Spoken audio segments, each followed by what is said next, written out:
In the quiet suburb where I had finally found peace, after years of working overtime and saving every dime I could, I never expected the ugliest drama of my life to start simply by opening my garage one Saturday morning. But the truth is stranger than fiction, and if you stay with me through this story, you'll see exactly how one woman's obsession with control turned into a spectacle that not only dragged in the police, but threatened to destroy everything I had worked for. So before I even get into the details, let me ask you to stick with me until the very end of this journey, and if you enjoy stories where justice and truth claw their way out of chaos, make sure you don't miss a single part, because this one will shock you from beginning to end. Now, as I pressed the button to roll open my garage door that morning, I was simply planning to take my newly cleaned car for a drive. The car that I had owned for years, the one I had scrimped and saved for. Not some flashy new purchase, but mine in every legal and practical sense. And yet the moment the light hit its surface and the garage door creaked open, a shrill scream pierced the air from across the street. It was Karen, my neighbor, the self-appointed dictator of our so-called homeowners association.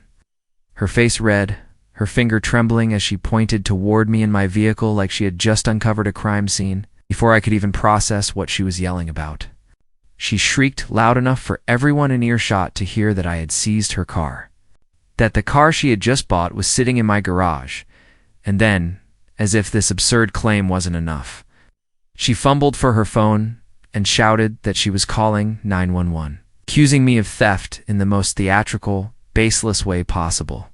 My heart pounded as I tried to shout back that this was my car, that she was mistaken or delusional, but she wouldn't listen, her voice growing louder, her words sharper as curious neighbors peeked out their windows, and some even stepped onto their lawns, phones already recording as if they knew Karen was about to provide them with the drama of the week. I stood there frozen for a second with my keys in my hand, the weight of her lies already spiraling out of control, because in that moment I knew that the cops would actually come, that they would take her seriously simply because she had called first. And as ridiculous as her story was, the thought of flashing lights pulling up in front of my house because I dared to open my own garage door made my stomach twist. I thought of every story I'd ever heard about misunderstandings going wrong, about innocent people being dragged into nightmares simply because someone else decided to lie. And I realized that Karen wasn't just being dramatic, she was being dangerous. She was weaponizing the system against me. My mind raced with options. Should I shut the garage quickly? Should I drive off before the cops arrived?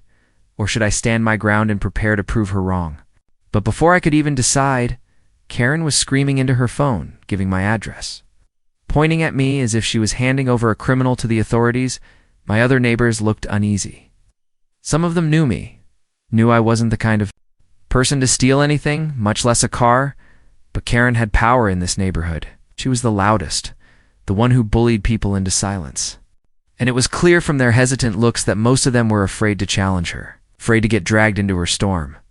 My palms were sweaty as I fumbled for my registration in the glove box, knowing that if the cops came, I would need proof in hand, and at the same time, I felt an anger rising in me, a deep fury at the sheer audacity of this woman claiming something so outrageous. This wasn't about the car, I realized. This was about power, about her need to control me, to make me bend to her will like she had done to so many others in the community, and now with sirens faintly echoing in the distance. With every second, I knew the battle lines were being drawn right there in my driveway.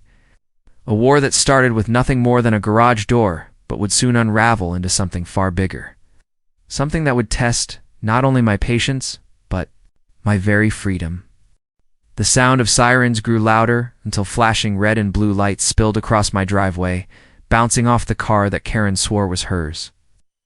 And as 2 patrol cars pulled up, Karen waved her arms like a director signaling the beginning of her grand performance, shouting at the officers that I had broken into her garage, stolen her keys, and now had possession of her newly purchased car. The sheer insanity of her words made my jaw clench, but I forced myself to stay calm, knowing that anger would only play into her narrative. The officers approached me cautiously, one of them with his hand hovering over his holster, as if he thought I might make a sudden move. while the other one began taking notes as Karen spilled lie after lie about how she had gone to the dealership just yesterday, signed the papers, and then discovered this morning that her car was missing, only to find it sitting in my garage. I held up my keys, my title, and my registration papers, all neatly stacked in the folder I had quickly grabbed, and I explained as firmly as I could that this car had been mine for years, that I had purchased it outright and had every document to prove ownership. The officers glanced between us, their eyes narrowing with confusion, because unlike most cases they were called to, this one wasn't clear-cut at all. Karen was loud, emotional, insistent, and for a moment I could see them swaying under the weight of her conviction. Neighbors began circling closer, recording the scene with their phones, whispering among themselves, and though I could hear some muttering that they had seen me driving this car for years, nobody seemed willing to speak up against Karen directly. Her reputation as the HOA's queen bee was too strong. She had fined people for flower pots, threatened lawsuits over mailbox paint colors, and even had residents' guests towed for minor parking infractions.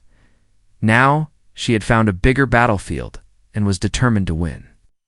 My voice cracked slightly as I told the officers again that I could show proof, offering my driver's license that matched the registration address, even pointing out maintenance receipts that I had tucked into the glove box. But Karen screeched over me, accusing me of forging documents, calling me a criminal mastermind, and demanding that the officers place me in handcuffs immediately. The taller officer sighed, rubbing the bridge of his nose as if he already regretted answering this call. But he followed procedure, asking me to step aside while they ran the VIN through their system. My stomach churned as he crouched down, reading the numbers off the dashboard while Karen loomed behind him, muttering about how thieves always try to cover their tracks. The second officer radioed the information in, waiting for confirmation. And those few minutes stretched into an eternity where Karen paced in circles, ranting about how unsafe she felt in this community with a supposed criminal living across from her. The HOA should have vetted me before allowing me to buy my home, and how she would sue me personally for damages once she got her car back. I clenched my fists so tightly my nails dug into my palms. The only thing keeping me from shouting at her was the knowledge that losing my temper would make things worse.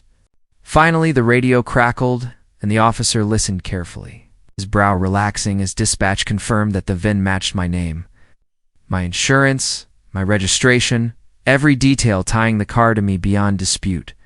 Relief flooded my chest, but before I could even exhale, Karen exploded again, shrieking that the system must have been hacked, that I had connections helping me pull off a massive fraud.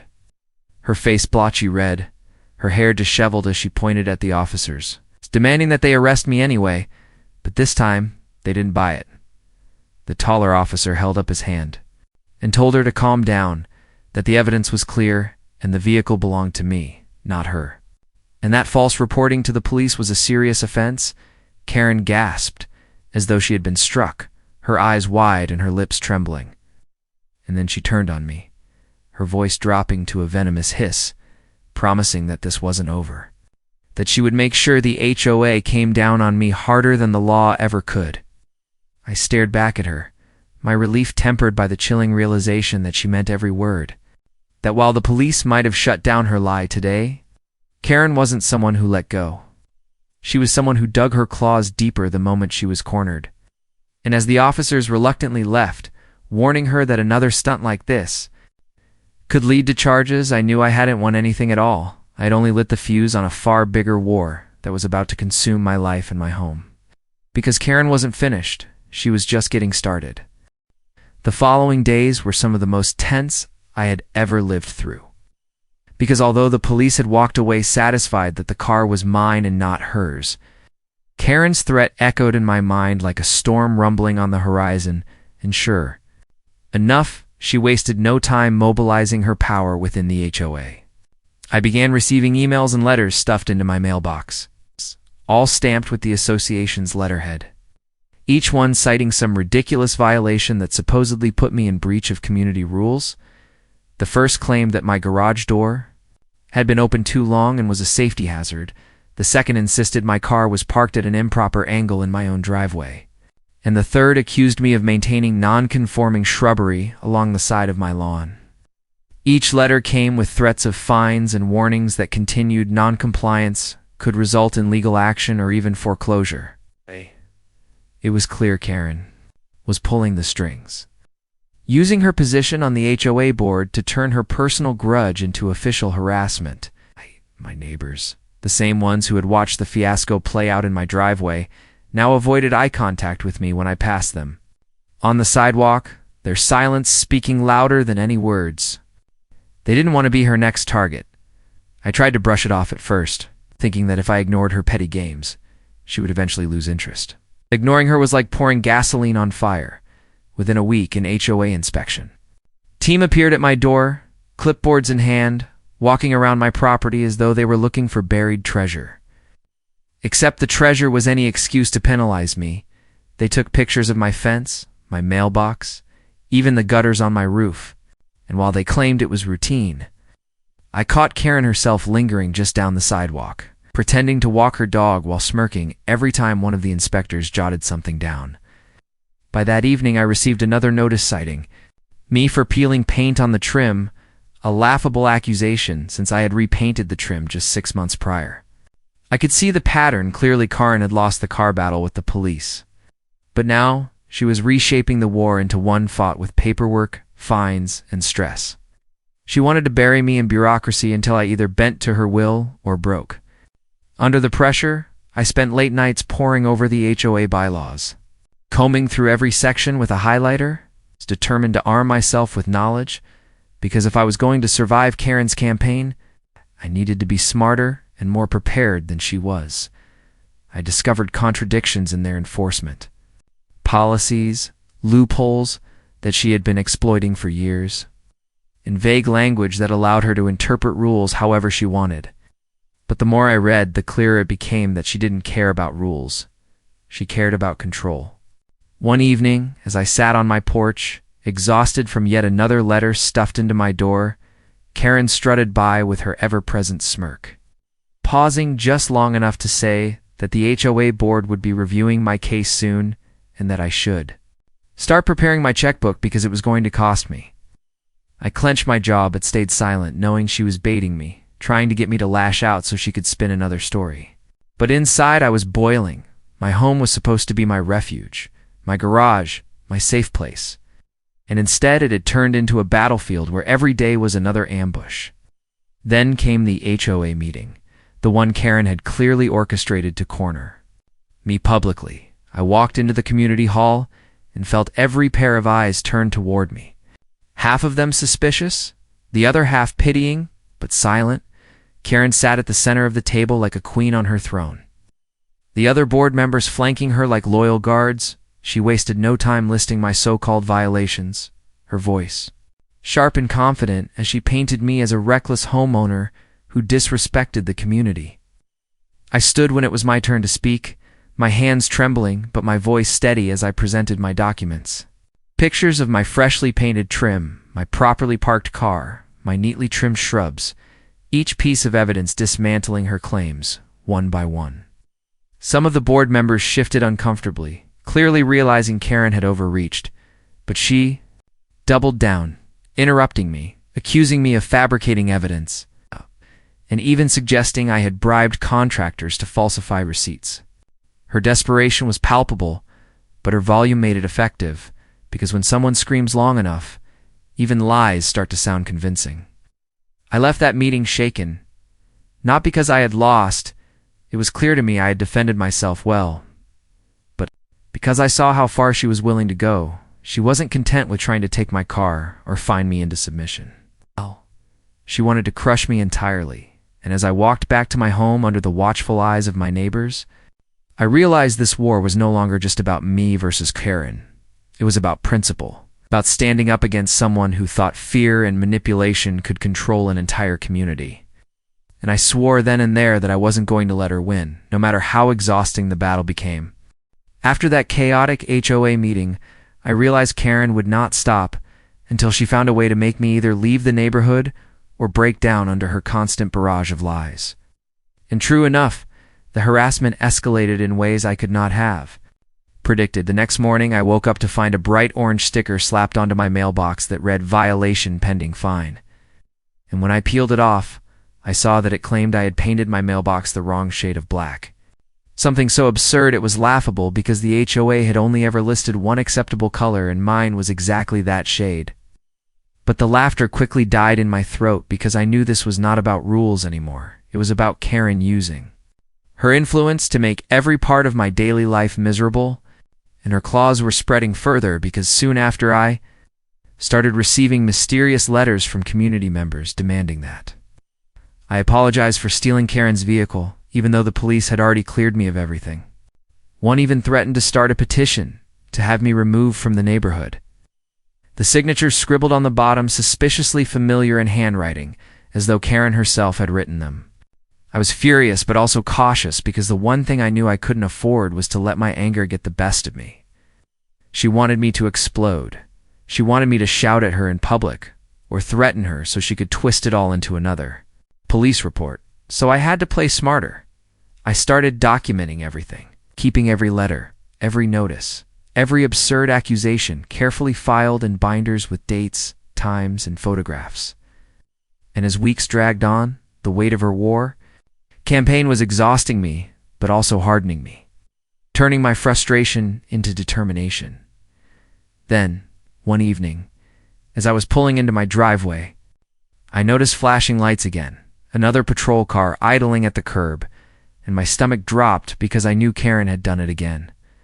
Sure enough, she was standing on her porch theatrically holding papers aloft, shouting to the officer that I had vandalized her property, that I had keyed her SUV in revenge for her honest attempts to hold me accountable. I stared in disbelief because I had barely been home all day, and I could see from where I stood that her SUV had not a single mark on it. The officer looked weary, already aware of her antics. And after speaking with me briefly and checking my alibi, thankfully I had receipts from a hardware store miles away.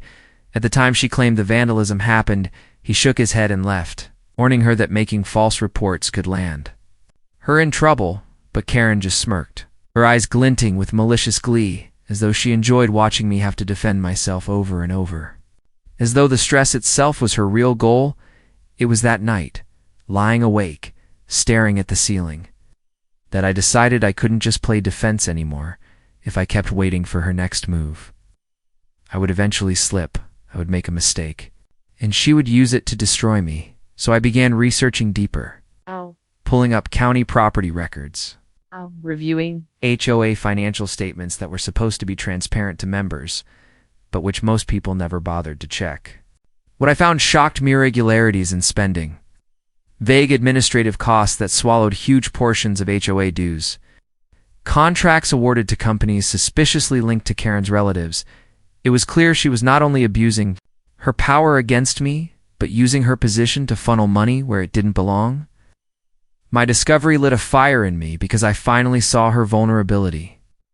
The one thing she couldn't scream her way out of: numbers don't lie. I quietly reached out to a couple of neighbors I trusted, ones I knew were sick of Karen's reign but too scared to oppose her openly. And when I showed them the documents, their eyes widened. Yet they had long suspected something was wrong but didn't have the proof until now.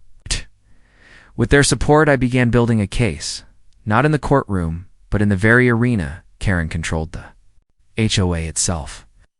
I drafted a formal request for a financial audit signed by enough members to require action under the bylaws. And when Karen received it, her face twisted into something I had never seen before. A flash of fear beneath the fury, she stormed up to my driveway hurling insults and threats.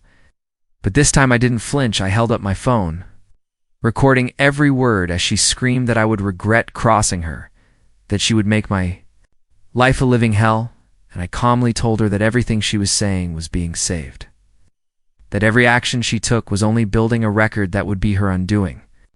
For once she faltered, retreating with a glare so venomous it made my skin crawl, but I knew I had her cornered now. I wasn't the one on trial anymore. She was. The next HOA meeting was unlike any before, because this time I walked in with a stack of evidence thicker than the rulebook she had used to torment me. And as I presented the irregularities, the questionable contracts, and the misuse of funds, gasps rippled through the crowd. The board members who had always sat silently by her side now shifted uncomfortably, realizing they too could be implicated. If they kept shielding her, Karen tried to shout me down, tried to call me a liar. But the numbers were clear, and this time the community wasn't buying her act. I watched her face redden as she realized her grip on power was slipping. But I also knew she wasn't finished. She never was.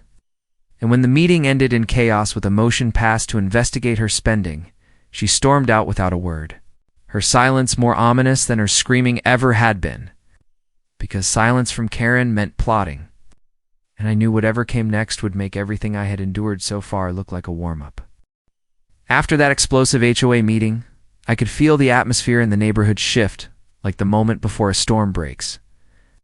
Whispers ran through the streets, as neighbors who once avoided my eyes now glanced at me with a mixture of curiosity and cautious respect. The story of the financial irregularities had spread faster than wildfire. Oh, and though Karen still strutted around like she was untouchable, I could see cracks in her armor, her smile tighter, her voice shriller, her once loyal board members no longer echoing her words with the same conviction.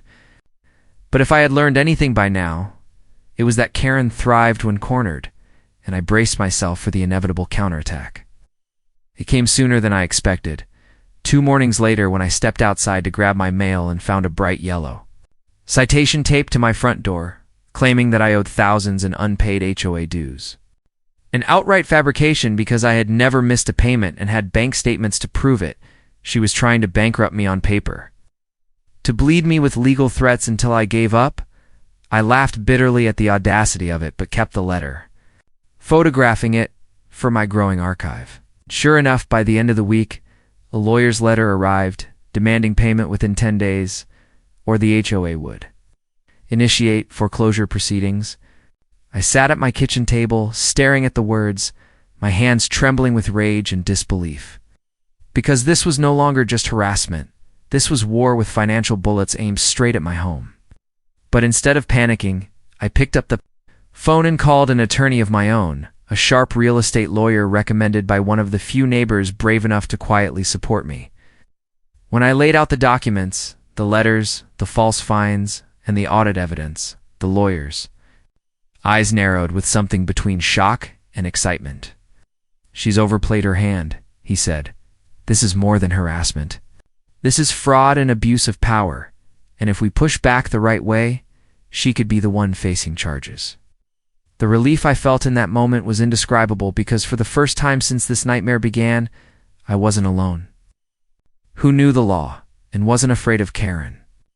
Together we filed a formal response, rejecting the fabricated dues claim and demanding proof. At the same time, my lawyer filed a motion for discovery regarding the HOA's financial records, which meant Karen could no longer hide behind bluster. She would have to hand over the receipts, the contracts, the numbers she had tried to bury, and as word of this spread among the neighbors, her once iron grip started to crumble further. More residents began approaching me quietly, telling me they too had received ridiculous fines.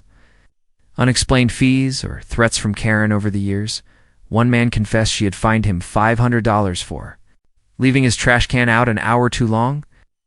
Another woman revealed that her daughter's car had been towed from their own driveway because Karen claimed it was unsightly. These people had suffered in silence for years, too afraid to speak, but now they saw a crack in the wall and were ready to push with me. The next HOA board meeting was packed wall to wall with angry residents demanding answers. Karen sat in the center as usual, but her usual confidence was gone. She fumbled with her notes, her voice shaking as she tried to call the accusations lies. But when residents began shouting over her, demanding to see where their money had gone, I knew the tide had turned. Yet even in that moment of collective defiance, I could see the dangerous fire in her eyes, the kind of rage that didn't go quietly, but erupted when pushed too far. That night, as I sat at home reviewing my notes, I heard a sudden thud against my garage. My heart raced as I rushed outside only to find eggs smashed against the door, yolk dripping down the panels. And though I couldn't prove it was her, I knew in my gut who had sent that childish message. It was Karen's way of saying she wasn't finished. The harassment turned petty, but persistent over the next week. Trash scattered across my lawn, my mailbox left open so rain soaked my letters. Unfamiliar cars idling near my house late at night, It was intimidation through annoyance, meant to wear me down. But instead it only steeled my resolve because each dirty trick made her look weaker in the eyes of the community while I grew stronger. By refusing to react. And then came the moment I had been waiting for, the preliminary results of the independent audit I had demanded. The numbers were damning, tens of thousands of dollars unaccounted for. Payments to shell companies, suspicious checks signed off by Karen without board approval. It was more than negligence, it was embezzlement. My lawyer wasted no time drafting a report to send not only to the HOA board, but also to the state attorney general's office, and when Karen got wind of it, she lost whatever composure she had left. The very next day, she marched onto my property screaming that I had ruined her life, that I had destroyed her reputation, and that she would see me rot in court. I held up my phone, calmly recording her meltdown, asking her to leave my property, and when she refused, the police arrived again. Only this time, they weren't giving me wary looks, they were giving her warnings, reminding her that trespassing and harassment were crimes. Karen's face twisted as she realized her power was slipping, not just with the HOA, but with law enforcement too. I stood on my driveway watching her retreat into the shadows of her porch. And for the first time in months, I felt a real sense of victory. But deep down I knew this wasn't the final chapter. Not yet. Because Karen was the kind of person who would rather set the whole house on fire than watch herself lose control. And I braced myself for the final confrontation that I knew was coming. The one that would decide once and for all whether she would finally be exposed or drag me down with her in flames. The tension in the neighborhood thickened after that last confrontation, as if every house on the block was holding its breath waiting for the final blow. Because by now everyone knew the truth was no longer just whispered rumors or suspicions. It was on paper, documented, undeniable. The audit results confirmed Karen had siphoned money from HOA funds, and the state attorney general's office had already acknowledged receipt of my lawyer's report. But Karen, true to her nature, refused to bow, instead doubling down with a fury that felt almost desperate. She began going door to door with glossy flyers she had printed, filled with accusations that I was a scam artist, a liar, even a criminal working to destroy the community from within. She claimed I had hacked financial records, fabricated evidence, and manipulated the police, her words dripping with paranoia, yet delivered with the same booming conviction she had always used to bully others into silence. Some neighbors slammed their doors in her face, tired of the chaos, but a few still hesitated. Her spell not completely broken. And I realized the battle wasn't only in the courts and HOA meetings, it was also in the court of public opinion. So I began meeting with residents individually, inviting them to my porch, where I laid out documents, receipts, and official letters, showing them the black and white truth Karen could never erase. Slowly but surely, the tide of doubt turned into outrage. People began talking openly about removing her from the board. Whispers of lawsuits swirled, and Karen, sensing her empire crumbling, lashed out harder than ever. One night as I pulled into my driveway, I found a brick lying near my garage door with a note taped to it, scrawled in thick black marker, "Get out or else." My chest tightened as I held it in my hands, the weight of it heavier than stone, because this wasn't just harassment anymore, it was a threat. And though I couldn't prove she was behind it, every fiber of my being screamed her name. My lawyer urged me to file a restraining order, and I agreed, gathering every piece of evidence, every recording, every letter to present to the court. At the hearing, the judge listened patiently as my attorney laid out the long trail of harassment, false police reports, and financial misconduct. While Karen sat across the room glaring daggers at me, her voice shaking as she tried to argue that I was fabricating everything, but the judge wasn't fooled, not when the stack of documented proof reached nearly a foot high. The restraining order was granted, legally barring her from stepping foot on my property or contacting me directly. It should have been a relief. And in some ways it was, but I knew Karen wasn't someone who respected boundaries. The very next evening, I saw her pacing on the sidewalk just at the edge of the property line, arms crossed. Eyes locked on my house like a predator circling prey it couldn't quite reach. And though she said nothing, the message was clear. This wasn't over. Days later, another HOA meeting was scheduled, this time called by residents demanding a vote to remove her from the board. The hall was packed to the point of overflowing. People who had stayed silent for years, finally emboldened by the chance to free themselves from her grip. I stood in the back, watching as voices rose. Neighbors shouting about fines, intimidation, and the missing funds. Karen sat at the table, clutching her gavel, slamming it repeatedly to regain control. But her shouts were drowned out by the crowd when the vote was finally called. The result was overwhelming. Karen was removed, stripped of her authority in the very place she had ruled like a tyrant. For a moment the air buzzed with relief, with victory, but Karen's reaction was unlike anything I expected. She didn't storm out or shout in anger. Instead, she sat perfectly still, her face pale, her eyes burning with quiet fury. And then she stood, turned toward me in the crowd, and said in a voice cold enough to chill the room, "This isn't the end. You'll regret ever crossing me." Then she walked out, leaving a silence so thick it felt suffocating. The residents erupted in chatter, some hugging me, others thanking me for standing up, but her words gnawed at me, because I knew Karen. I knew she meant every threat she made, and I couldn't shake the feeling that while I had won a battle, the war still had one final dangerous chapter left, and it would strike when I least expected it.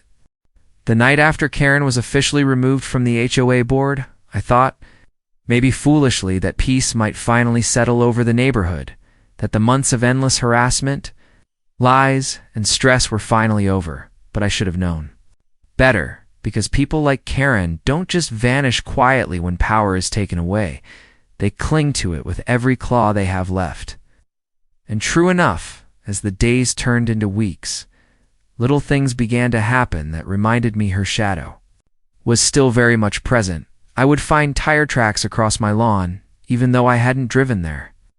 My trash cans knocked over on collection day. Unfamiliar cars idling across the street with tinted windows that peeled away the moment I stepped outside.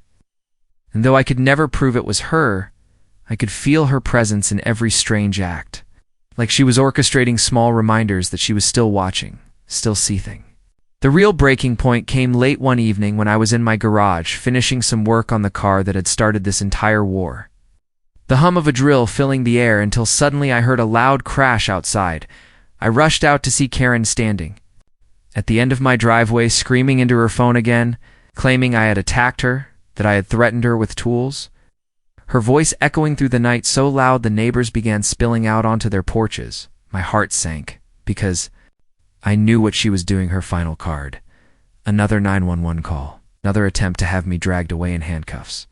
But what she didn't know this time was that everything was working against her. The restraining order was still in place, and the moment she stepped onto my driveway screaming false accusations, she had violated it. Within minutes, the flashing lights of police cars returned, casting the neighborhood in their glow just like that first day months ago. Only this time, the script had flipped. The officers didn't look at me with suspicion. They looked at her with weary frustration. I showed them the restraining order. The recordings from my security cameras that had captured her trespassing. It's a stack of evidence my lawyer had urged me to keep ready for moments just like this. Karen's face drained of color as the officers turned toward her, and for the first time since this nightmare began, she was the one in handcuffs, still shrieking that she was the victim, that I had stolen her car and forged the entire case against her. But her words rang hollow in the night air, drowned out by the undeniable truth she had tried so long to bury. The neighbors who once stood frozen with fear now whispered openly, some even clapping quietly as the police led her to the squad car. The same police who months earlier had come to investigate me now looked at me with nods of understanding, one of them even saying softly, "You did the right thing, keeping records." People like her eventually trapped themselves as the cruiser pulled away with Karen inside. The weight I had carried for so long finally began to lift, not entirely, because scars like these don't vanish overnight, but enough that I could breathe again, enough that I could stand on my driveway and know I had fought back and won. The HOA soon held another emergency meeting where new board members were elected. People who actually cared about fairness rather than power. And for the first time in years, neighbors began smiling at one another without fear of retribution. Children played on the sidewalks without parents worrying about Karen's watchful eyes.